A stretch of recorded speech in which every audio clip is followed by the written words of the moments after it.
জাতীয় নাগরিক পার্টির আহ্বায়ক নাহিদ ইসলাম বলেছেন, আগের মতো পাতানো নির্বাচন হতে দেব না, এবার ভোট হবে ১৯৯১ সালের মতো। সাংবাদিকদের সঙ্গে আলাপকালে তিনি এ মন্তব্য করেন। এর আগে ৪ সদস্যের প্রতিনিধি নিয়ে প্রধান উপদেষ্টা অধ্যাপক ডক্টর মোহাম্মদ ইউনূসের সঙ্গে বৈঠক করেন। নাহিদ ইসলাম বলেন, নির্বাচন কমিশন নিরপেক্ষতা না রাখতে পারলে প্রয়োজনে কমিশনের বিরুদ্ধে অবস্থান নিতে হবে, তবে আমরা মুখোমুখি অবস্থান চাই না।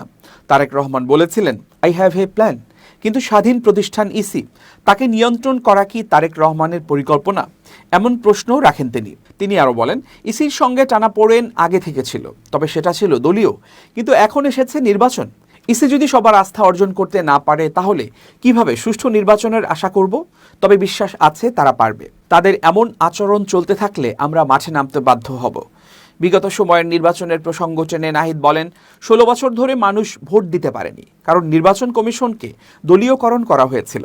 এবারের নির্বাচনে সেটা হবে না এবং গণতন্ত্র প্রতিষ্ঠা করবে।